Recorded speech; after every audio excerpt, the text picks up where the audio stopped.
wabarakatuh. Mohon maaf Pak Bagio, kami mengganggu waktunya karena kami dari CGP Angkatan 7 yang ini adalah satu kelompok Pak. Satu kelompok itu terdiri dari saya, Bu Betty, Bu Arista, Bu Ardiani, dan Pak Aris kami. Pengajar prakteknya Pak Agus dan Pak Imam. Pak Agus dan Pak Imam itu ya? Iya, pas waktu pertama panjenengan dari satu. Yang kedua itu ada Ya, terakhir Pak Agus. Dan ini kami mendapatkan tugas aksi nyata untuk mensosialisasikan budaya positif di sekolah. Nanti saya minta izin dulu ke Bapak, nanti saya menyampaikan jadwal untuk sosialisasi ke teman-teman, kemudian membuat kesepakatan dengan sesuai dengan jamnya masing-masing. Untuk budaya positifnya itu sesuai dengan materi masing-masing ya. Kalau budaya positif itu biasanya dikaitkan dengan visi sekolah. Ya. Jadi nanti diambil dari bisa salah satu, bisa semuanya dari visi sekolah. Untuk kan ini nanti untuk kedepannya tetap dilaksanakan jadi budaya di sekolah sini. Oh iya, kayak kemarin pertama sih. Iya, sama. Iya, saran saya ya pokoknya demi semuanya itu kan demi untuk siswa kan ya, kualitas siswa.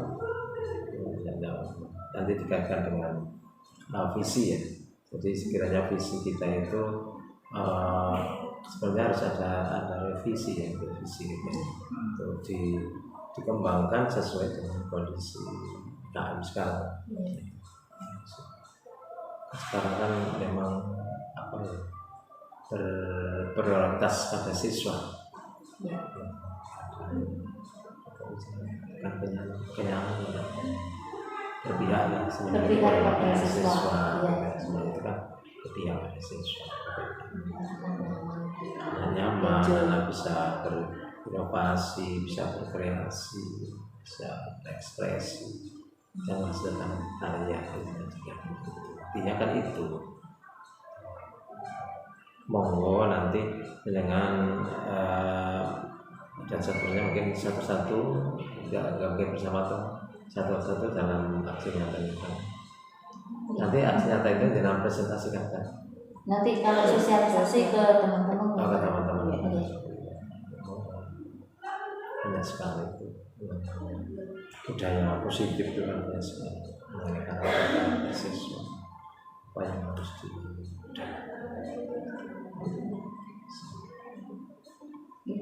Terima kasih Pak untuk waktunya bagi kami. Pokoknya insya Allah nanti kami berwaktu lagi nanti ke Pak Bak lagi. Ini kita mau sosialisasinya kapan? Terima kasih Pak. Assalamualaikum warahmatullahi wabarakatuh. Budaya positif yang akan kami sajikan dalam aksi nyata modul 1.4. Kami CGP Angkatan 7 dari SMKN 1 Dodorojo akan membuat aksi nyata, di mana aksi nyata ini akan kita terapkan di sekolah tentang budaya positif. Saya di sini, saya Emilia Suci sebagai moderator, Bu Arista nanti sebagai penyaji, Bu Betty sebagai penyaji 2, kemudian Bu Ardiani sebagai penyaji ketiga. Untuk itu, marilah sebelum kita mulai, kita berdoa dulu. Berdoa mulai. Selesai. Terima kasih. Mohon nanti kalau ada penyaji yang menyampaikan materi, silakan ditanggapi. Nanti kan saya beri waktu 2 sesi, di mana sesinya yang pertama untuk pertanyaan tentang budaya positif ini, yang kedua nanti saya batasi 3 pertanyaan. Jadi setiap sesi nanti 2 pertanyaan. Terima kasih. Silakan dimulai untuk Bu Arista.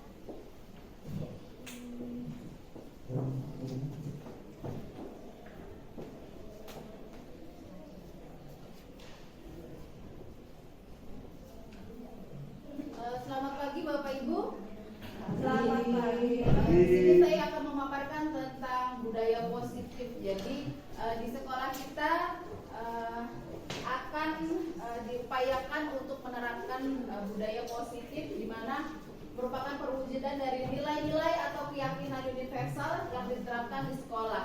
Jadi dari kebiasaan-kebiasaan atau pembiasaan yang dilakukan oleh guru dan warga sekolah keseluruhan, bukan hanya pada murid tetapi pada guru dan karyawan juga, di mana nanti hasil akhirnya akan kita terapkan sebagai budaya positif. Jadi pembentukan karakter, kebiasaan itu agar kedepannya kita menghasilkan output, terutama ke siswa, output yang positif.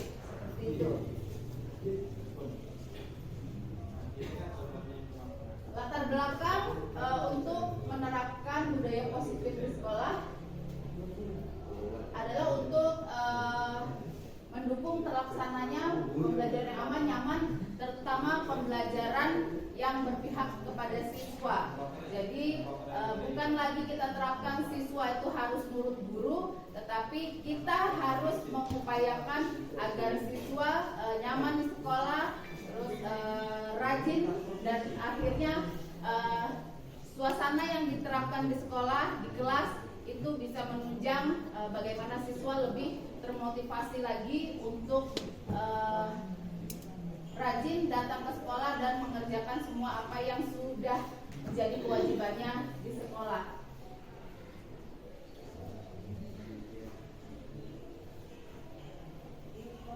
Untuk penerapan budaya positif, kita tidak bisa terlepas dari apa yang namanya disiplin. Jadi penerapan disiplin itu sangat diperlukan agar kita dapat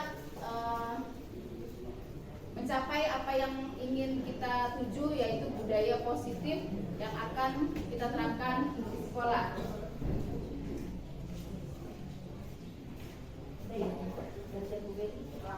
Oke, terima kasih. Ini tadi awal dari apa itu budaya positif, kemudian ya kita akan renungkan bagaimanakah anak-anak kita, suasana kelas kita, bagaimana kita renungkan. Selanjutnya akan disajikan tentang makna disiplin, itu gimana makna disiplin akan disajikan oleh penyaji kita yang kedua, yaitu Jadi silakan.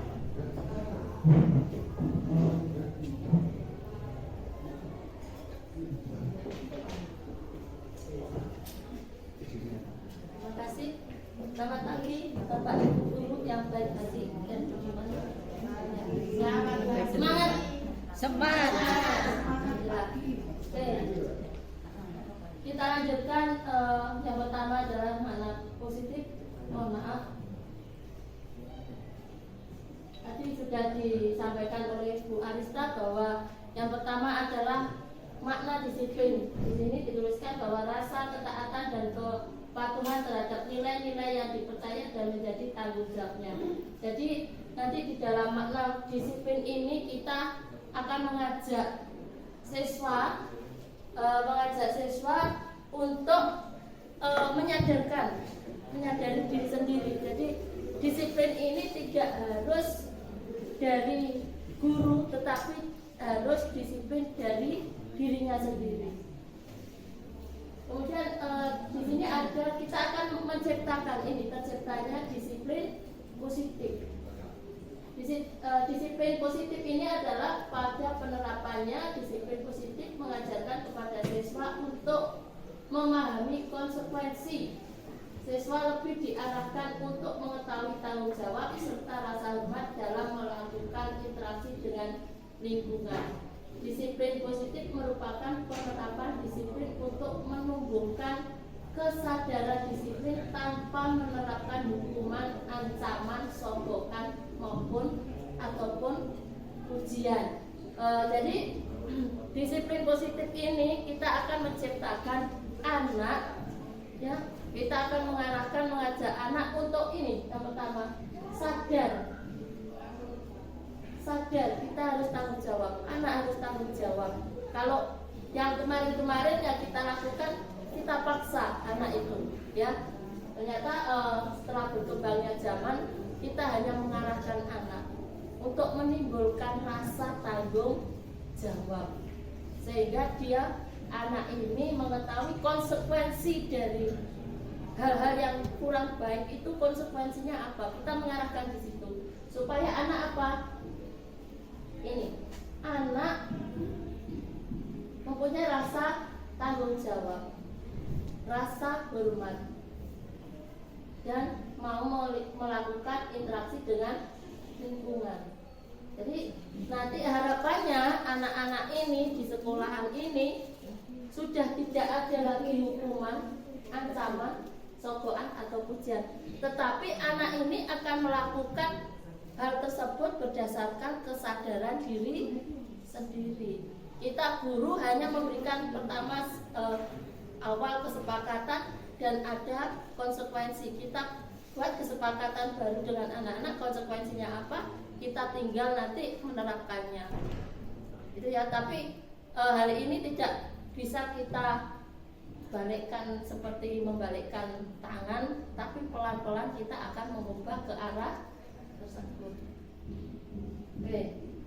Selanjutnya miskonsepsi tentang teori kontrol.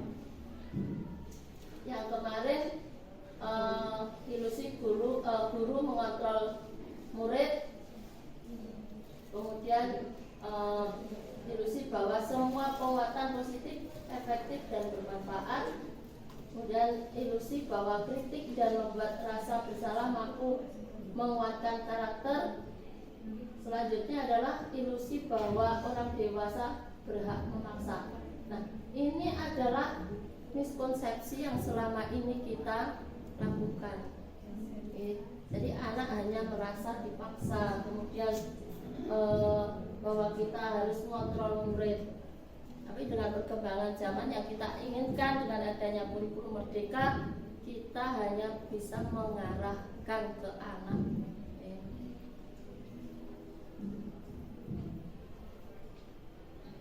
Motivasi perilaku, ada IC yang mudah untuk menghindari ketidaknyamanan atau kuman, kemudian yang middle atau medium untuk mendapatkan imbalan atau penghargaan dari orang lain. Difficult, paling sulit adalah untuk menjadi orang yang mereka inginkan dan menghargai diri sendiri dengan nilai-nilai yang mereka percaya. Ini yang kita harus kirimkan ke anak-anak.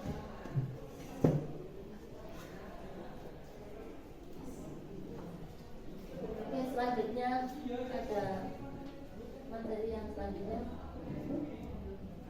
Ini tadi dengan motivasi perilaku manusia yang selama ini kita lakukan, yang pernah kita lakukan. Oke, sekarang akan kita dengarkan apa yang kita perhatikan di sini adalah lanjutan dari perilaku manusia yang harus kita lakukan nanti apa di kelas. Oke, ini akan kita dijelaskan oleh Bu Adian.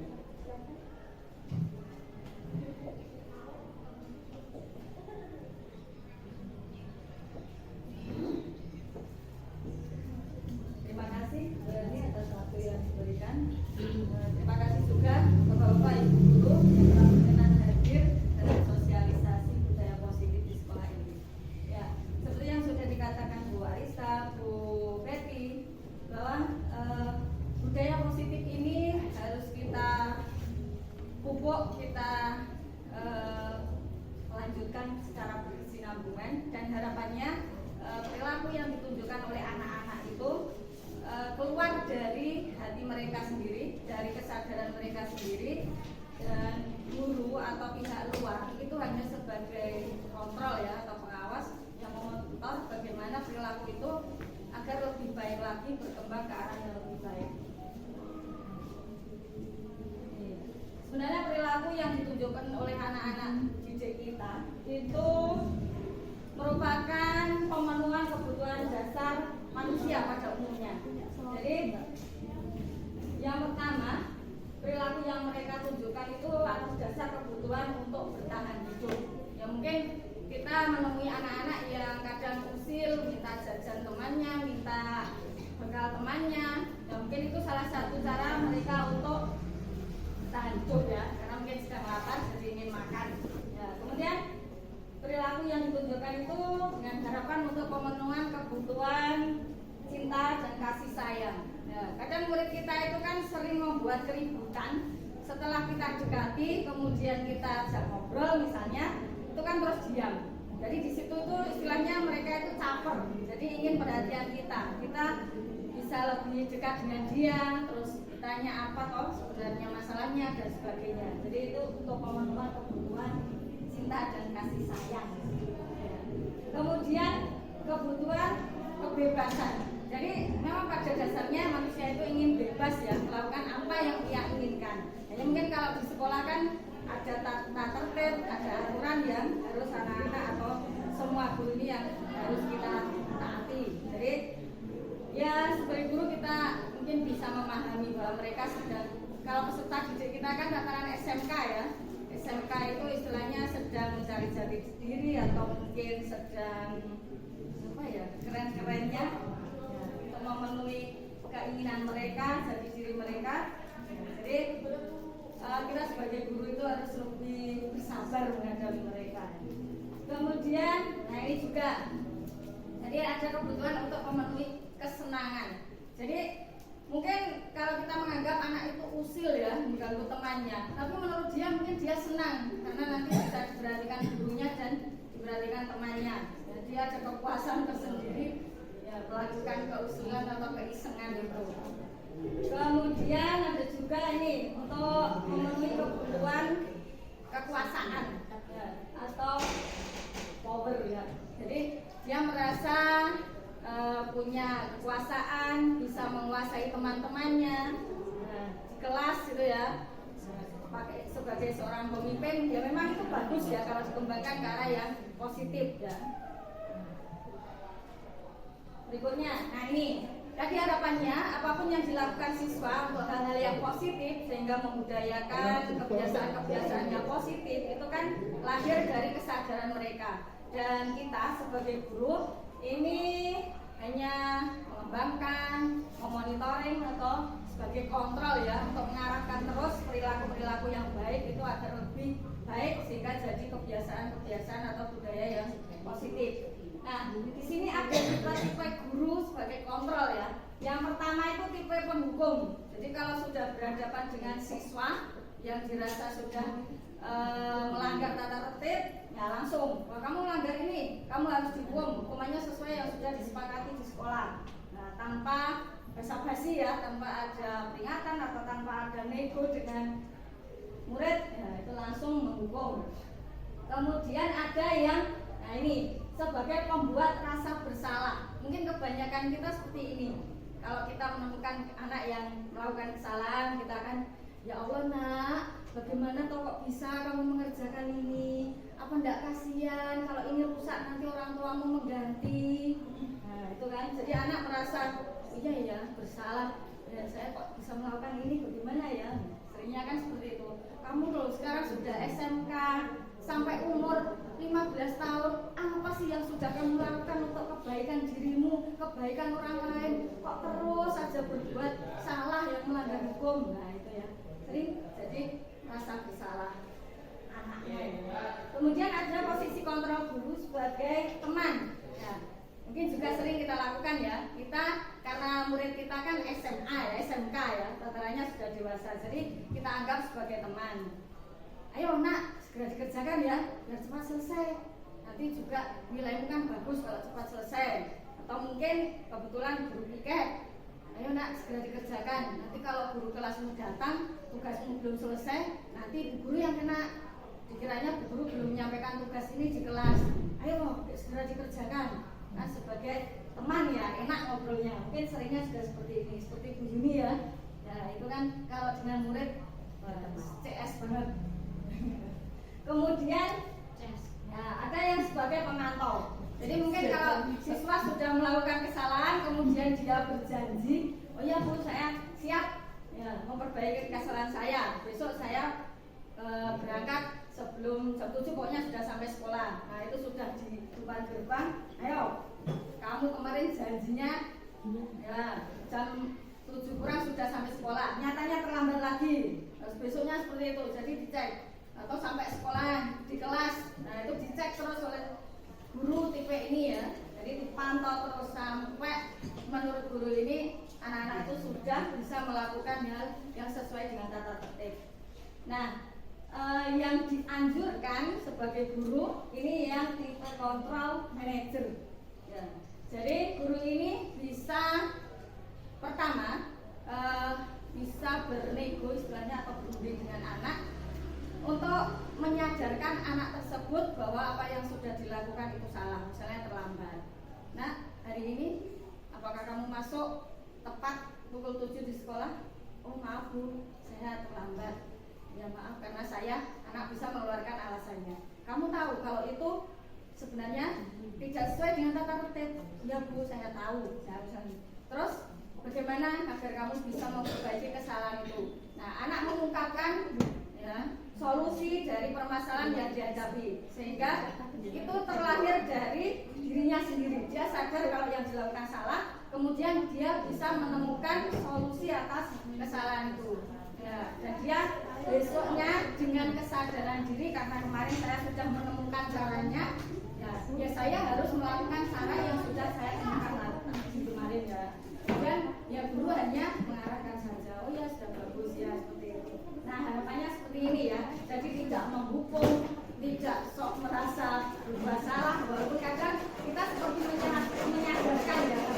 Terus sebagai teman ya mungkin ada baiknya, tapi jangan terlalu memantau. Ini kan seolah-olah anak merasa diawasi terus ya. Jadi apa yang dilakukan di sekolah itu membuat dia tidak nyaman.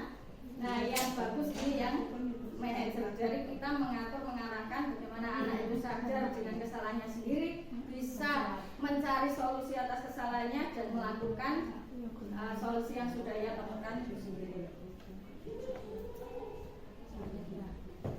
Satu lagi, disiplin positif melahirkan nilai-nilai kebajikan universal.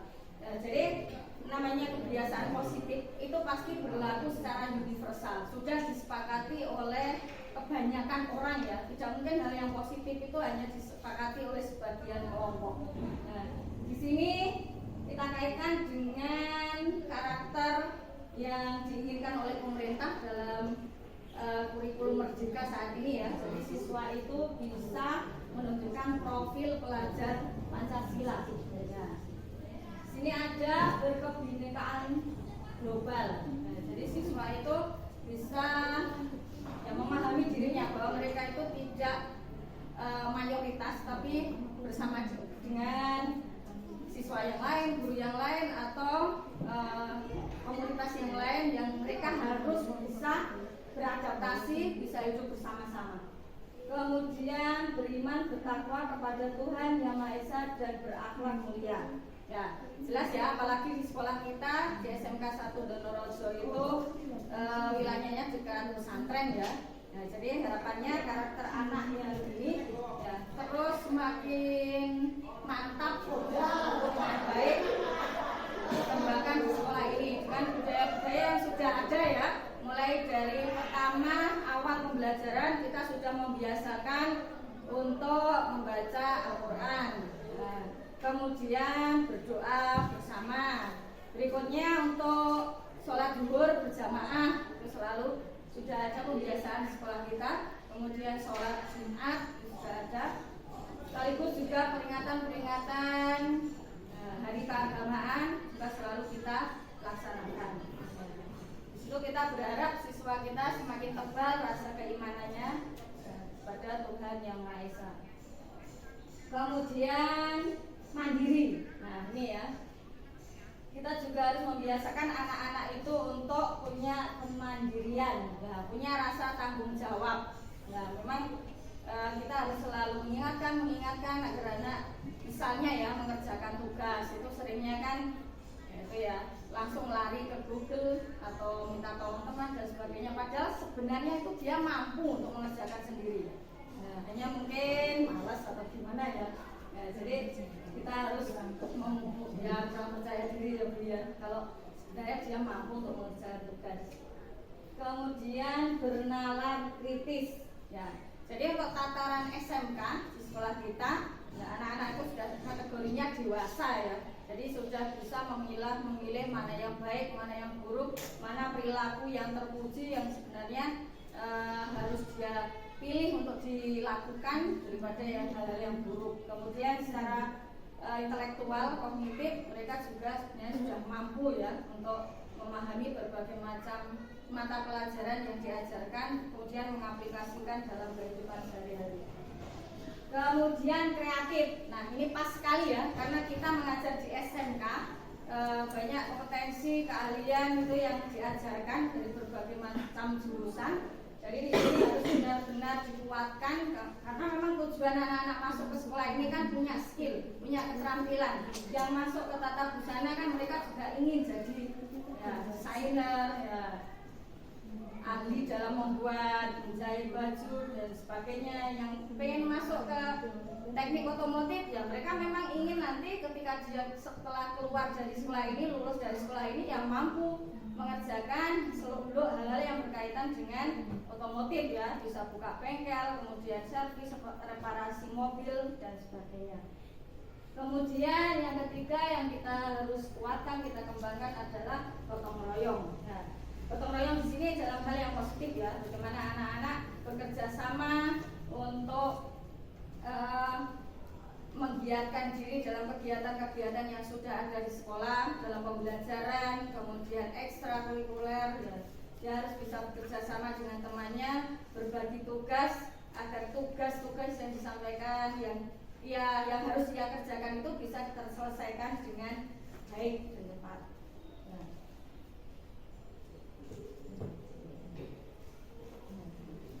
Akan dilanjutkan oleh teman saya. Oke, jadi gambaran budaya positif yang akan kita kerjakan seperti itu. Selanjutnya saya akan menjelaskan tentang teori motivasi, hukuman, penghargaan, dan restitusi. Apa itu? Misalnya apa tuh ini? Motivasi yang ada pada diri kita untuk ke sekolah misalnya. Kita mengajar motivasi kita apa? Mungkin gini, yang pertama mungkin untuk menghindari hukuman atau menghindari ketidaknyamanan. Misalnya kita datang ke sekolah, oh besok kalau tidak datang ke sekolah misalnya, datangnya terlambat akan dihukum misalnya, akan dipotong nanti gaji kita. Mudah-mudahan anak-anak kita tidak hanya menghindari hukuman aja, dia sudah termotivasi sendiri bahwa tepat waktu, tidak datang terlambat, ketidaksesuaian itu akan jadi kebiasaan. Yang kedua adalah motivasi untuk mendapatkan imbalan atau penghargaan dari orang lain. Misalnya mengerjakan PR anak-anak kita. Oh nanti yang mengerjakan PR-nya selesai duluan. Nah itu misalnya dapat imbalan atau reward dari gurunya. Dia hanya mengerjakan karena ada reward aja. Dia tidak termotivasi untuk mengerjakannya dengan kesadarannya sendiri. Oh mengerjakan PR itu adalah tanggung jawab saya misalnya. Selanjutnya motivasi yang ada itu adalah menjadikan mereka yang dia inginkan, mereka inginkan, yaitu menghargai diri sendiri dengan nilai-nilai yang mereka percaya.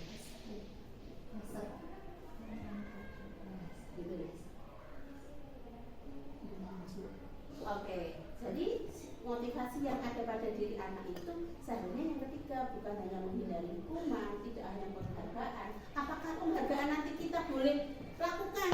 Nah, gitu. Nanti sendiri silakan ngomongnya yang mana. Jadi yang diharapkan adalah yang ketiga tadi motivasi untuk nilai-nilai yang ada pada dirinya.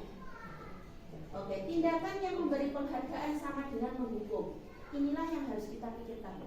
Penghargaan sama dengan menghukum. Maka coba. Yang pertama, penghargaan tidak efektif. Di sini menganggap bahwa penghargaan itu tidak efektif. Memberi penghargaan, oh dia hanya berbuat sesuatu itu karena mau mendapatkan penghargaan. Gitu. Terus penghargaan merusak hubungan. Misalnya gimana? Jika motif penghargaan itu menentukan, oh yang si A si B misalnya, satu dapat penghargaan, satu tidak. Padahal dia sama-sama menyelesaikan, tapi hanya tergantung waktu saja. Yang A lebih cepat, yang B lebih lambat. Sudah sama-sama, oh penghargaannya jadi motivasinya akan menurun. Kemudian yang ketiga, penghargaan mengurangi ketepatan. Inilah, jadi penghargaan itu tidak memilih oh ini tepat atau tidak. Gitu nih. Kemudian yang keempat, penghargaan itu adalah yang menghukum gimana? Kalau dia tidak mendapatkan penghargaan, tidak ada penghargaan, maka hukumannya yaitu tidak punya rasa tanggung jawab. Jadi rasanya kan itu dihukum, tidak bisa berbuat sesuatu. Kemudian penghargaan menurunkan kualitas. Penghargaan menurunkan kualitas di sini. Jadi kualitas hasil pelajaran tidak, kualitasnya tidak seperti yang kita harapkan. Kemudian penghargaan mengurangi ketepatan di sini juga ketepatan seperti yang tadi ya, yang ketiga. Selanjutnya kita akan membangun restitusi. Inilah yang diharapkan oleh pemerintah di kelas. Kita akan bangun restitusi. Sekolah kita akan membangun restitusi. Jadi restitusi itu apa? Yaitu proses menciptakan kondisi bagi murid untuk memperbaiki kesalahan mereka, sehingga mereka bisa kembali pada kelompok mereka dengan karakter yang lebih kuat. Jadi nanti restitusi ini kita terapkan di kelas. Jadi misalnya anak tidak sesuai dengan apa yang misalnya keyakinan kelas, nanti tidak kesesuaian, kalau kembali ke kelasnya akan diterima dengan baik. Gitu. Jadi itulah yang dinamakan restitusi. Orang tidak diceng temannya, tidak dijauhi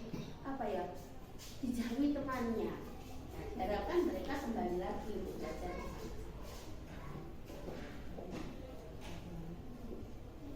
Ya. Di mana di sini restitusi ada restitusi. Yang pertama adalah validasi tindakan yang salah. Jadi memang kita menerapkan di sini setiap orang pasti pernah melakukan kesalahan. Ini kodrat kita, ya. Nah, di sini setiap orang pasti pernah tidak benar terus. Itu diterapkan di sini. Kemudian yang berikutnya, segitiga yang kedua adalah menstabilkan identitas. Di sini apa yang harus dia lakukan?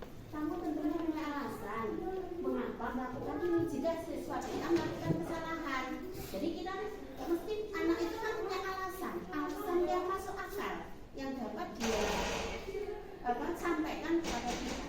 Kemudian adakah cara yang lebih efektif untuk mendapatkan apa yang kamu butuhkan? Jadi tadi melihat kebutuhan manusia yang tadi, kemudian masih melihat kebutuhan dasar manusia itu, apakah anak didik kita membutuhkan apa sebenarnya? Ini untuk kestabilan. Kemudian keyakinan kelas apa yang kita sepakati? Jadi kita kembali lagi kesepakatan yang akan kita susun nantinya. Kemudian kamu ingin menjadi orang seperti apa? Itu ditanya seperti itu. Selanjutnya segitiga restitusi yang berikutnya adalah menanyakan keyakinan. Jadi kamu bukan satu-satunya yang pernah melakukan ini. Dia yakin bahwa kesalahan itu adalah akan diperbaiki dengan kesadaran diri. Demikian. Silakan akan dilanjutkan.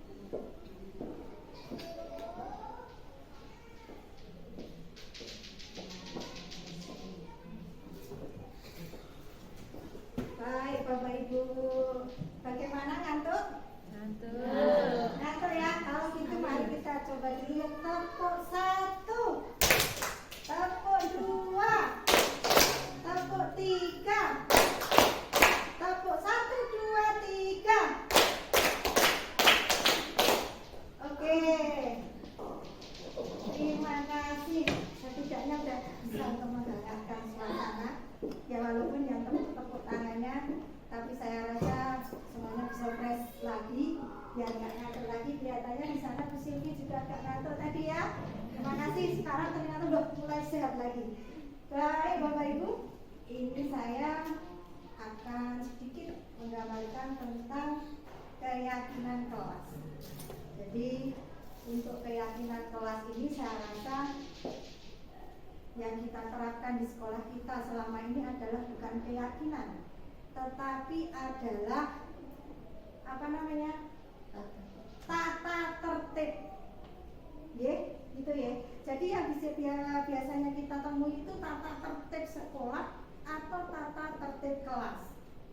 Nah, si tata tertib ini yang membuat biasanya adalah dari satu pihak saja, tidak dari dua pihak. antara murid dengan guru atau menyusun tata tertib tersebut. Nah, dengan keyakinan kelas ini maka nanti akan berbeda apa yang kita hasilkan, karena selama ini anak juga hanya manut kan. Kalau Senin itu abu-abu putih pakai sepatu hitam, kemudian rambutnya harus pendek. Nah, itu kan tata tertib yang sudah dari kita sekolah sampai sekarang itu sudah ada, dan itu dibuat bukan bersama siswa tentunya, sekolah yang membuatnya. Kemudian kalau ke sekolah itu tidak boleh memakai aksesoris misalnya, tidak boleh pakai anting, tidak boleh gondrong. Nah, itu kan peraturan yang sudah ada. Kalian harus mematuhi tata tertib ini, dan kalau tidak, dari kita zaman sekolah dulu biasanya dihukum. Ngerti ya? Nah, di sini keyakinan kelas ini adalah keyakinan kelas itu dibuat antara guru dengan siswa. Jadi yang punya harapan itu bukan seorang guru saja, atau kita sebagai guru ini yang punya harapan kepada siswa. Kowe kudu benar, kowe kudu nurut, kowe kudu apik. Enggak, tidak seperti itu. Tetapi intinya adalah bahwa guru punya harapan, siswa juga punya harapan. Yang kita didik selama ini, anak-anak yang kita terapkan itu membuat anak itu kan pasif, tidak bisa mengeluarkan apa yang menjadi pikirannya, apa yang menjadi keinginannya. Yang mereka lakukan adalah bagaimana saya harus menuruti keinginan guru saya dan saya tidak melanggar aturan tersebut. Nah, kemarin ini satu contoh Bapak Ibu. Jadi saya mencoba untuk membuat keyakinan kelas. Saya sebagai pengajar dan wali kelas di desain pemodelan dan informasi tahunan, saya coba untuk membuat keyakinan kelas di 12 DPIB. Ternyata di situ anak-anak itu berbeda-beda apa yang mereka inginkan. Ada yang bilang setelah saya adakan diskusi bersama, itu ternyata begini. Ada yang nulis, jangan mencuri pulpen teman, gitu. Berarti mereka kan itu yang mereka mungkin rasakan. Kemudian bapak ibu guru jangan galak, misalnya gitu kan, seperti itu. Nah, itu apa? Berarti itu adalah keinginan dari mereka. Terus setelah mereka menuliskan semua keinginannya, akhirnya ternyata siswa kita itu punya banyak harapan juga akan dirinya pribadi dan juga pada guru serta sekolah.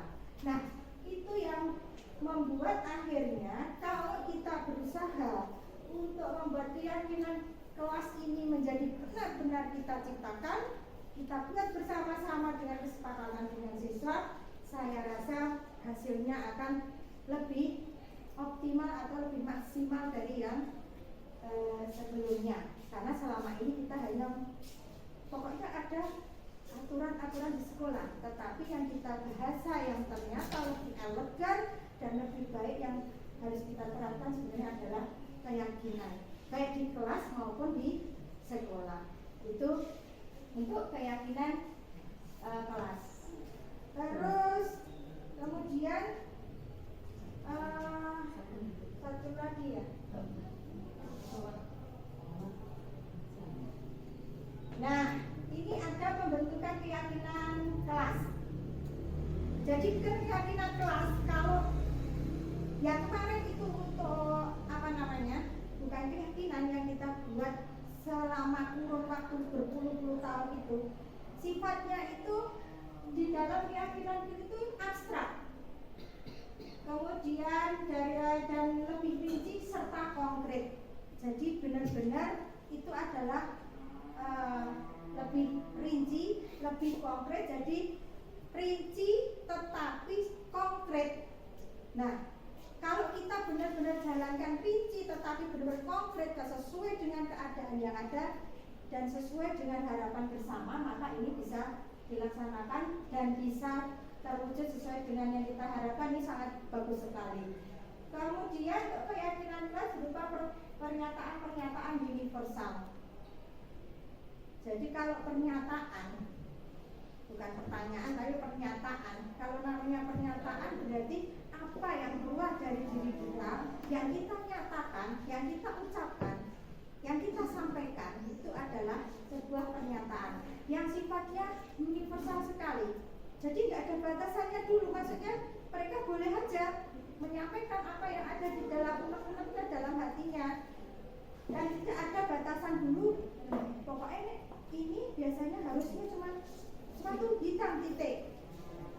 Yang bahasa yang universal itu harus elegan dan sesuai dengan keadaan dalam arti yang benar-benar disepakati bersama.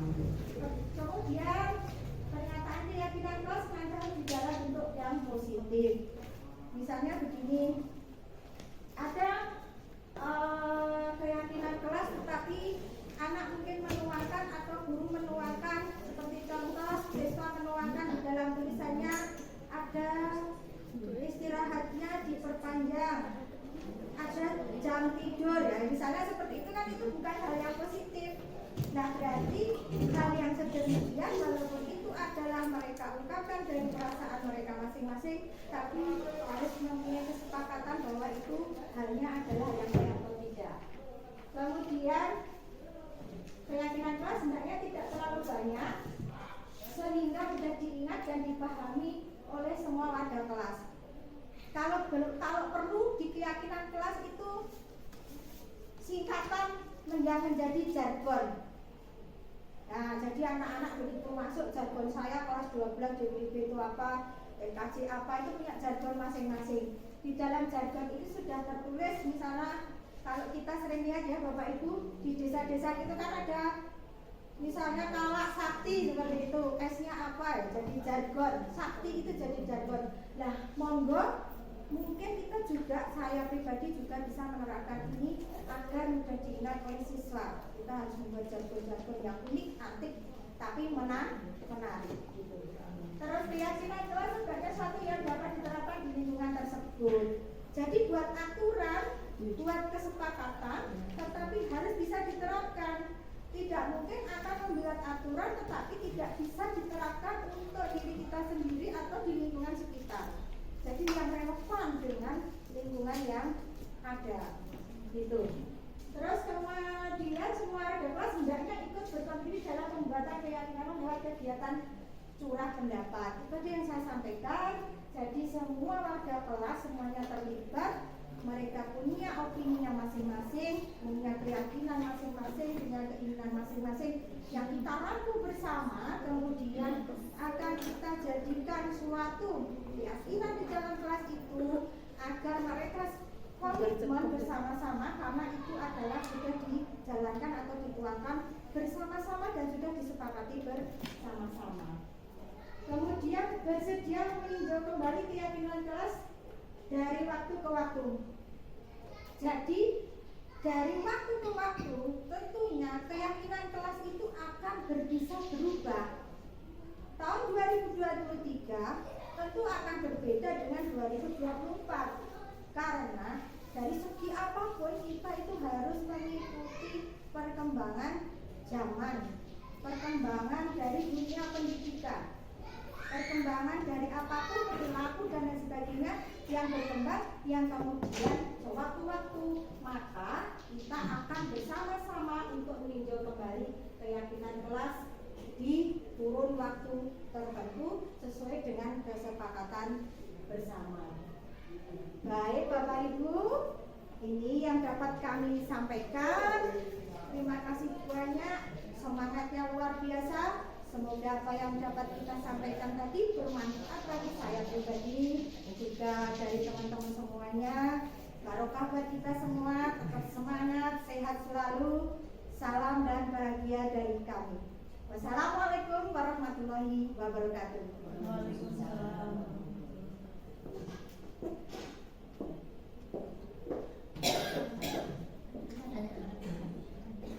Oke, demikian presentasi dari kami BPB Angkatan 7. Mungkin ada pertanyaan yang mungkin disampaikan. Ya Bu, Iya, terima kasih Bu. tadi sudah disampaikan sama moderatornya Bu Yuri untuk keyakinan kelas. Di sini yang perlu saya tanyakan, apa apabila di dalam kelas itu sudah tersusun keyakinan kelas dan ternyata ada siswa yang melanggar keyakinan kelas tersebut, apa yang harus dilakukan oleh guru? Ya, silakan jadi dijawab langsung. Monggo Bu Esta. Terima kasih. Jadi di awal tadi sudah dijelaskan ya, di pertengahan ini posisi kontrol guru ya Bu Dwi.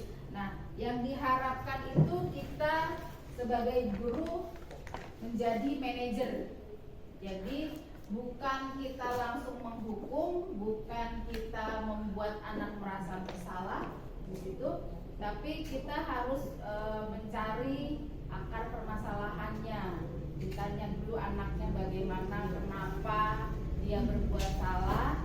Setelah itu kita kembalikan lagi ke anaknya, apakah dia ingat kesepakatan yang sudah kita buat gitu. Jadi misalkan dia kesalahannya tidak mengerjakan tugas.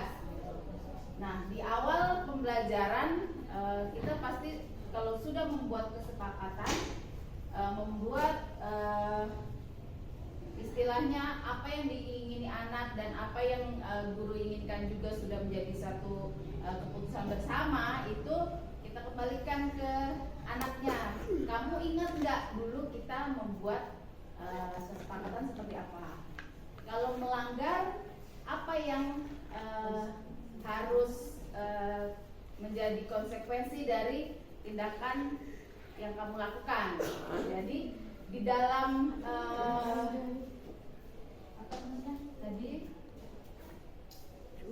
keyakinan di dalam kelas ini memuat secara keseluruhan Bu. Jadi anak misalkan menginginkan, kalau tadi Bu bilang Bapak Ibu guru jangan galak gitu.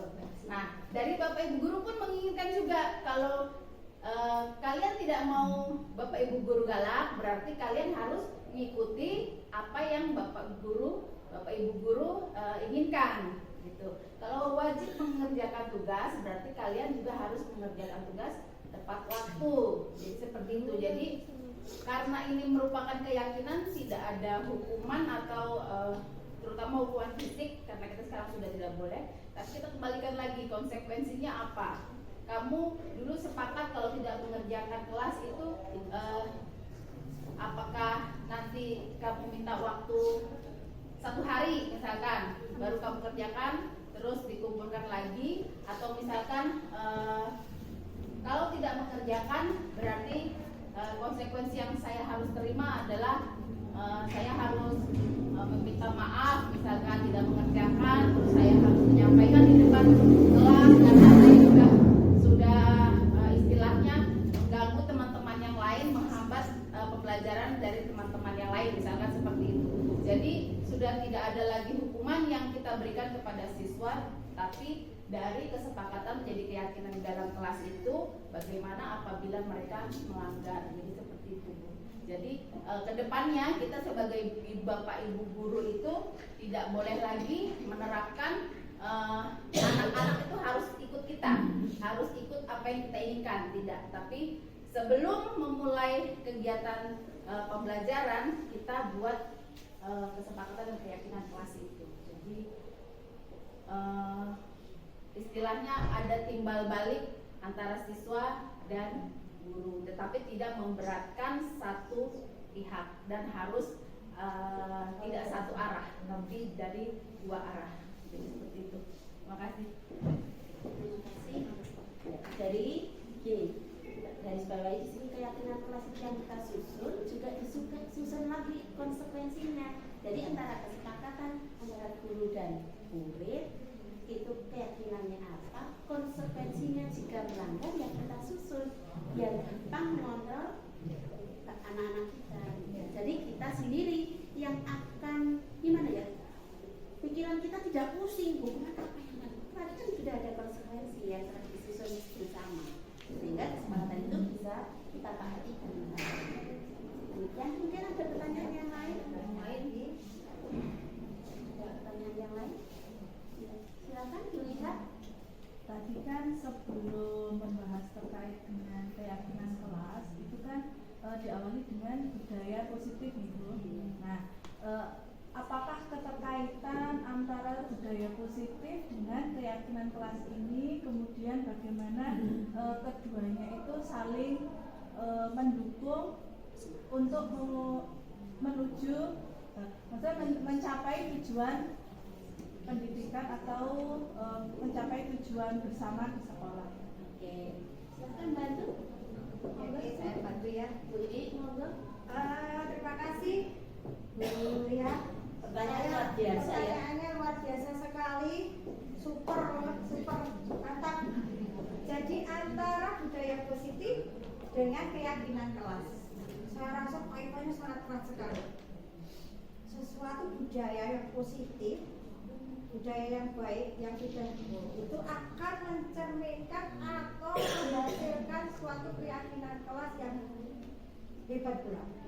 Jadi kalau sudah keyakinan kita buat dengan bagus, dengan kesepakatan bersama, tentunya pasti kesepakatan atau keyakinan kelas itu kan menginginkannya kan pasti hal-hal yang baik, yang positif. Kalau sudah budaya positif diterapkan, kemudian ada keyakinan kelas yang sudah disepakati dan dijalankan bersama-sama secara baik, kemudian tentunya nggak mungkin ya secara mulus. Pasti di awal-awal kita menjalankan metode atau kegiatan ini pasti ada masih tantangan atau masih oleng, masih ada tantangan. Tetapi karena kita setiap setiap masuk kita selalu ingatkan keyakinan kelas kita di hari ini adalah ini, dunia ini pagi ini seperti kita ingatkan terus.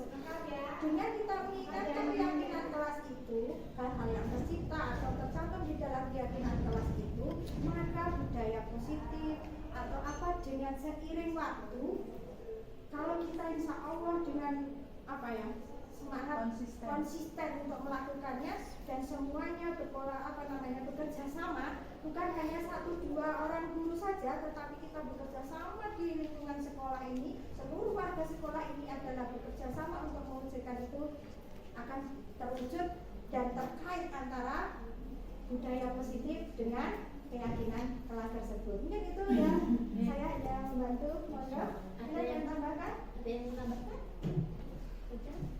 Ya, terima kasih. Ya, terima kasih. Diskusi kali ini adalah luar biasa.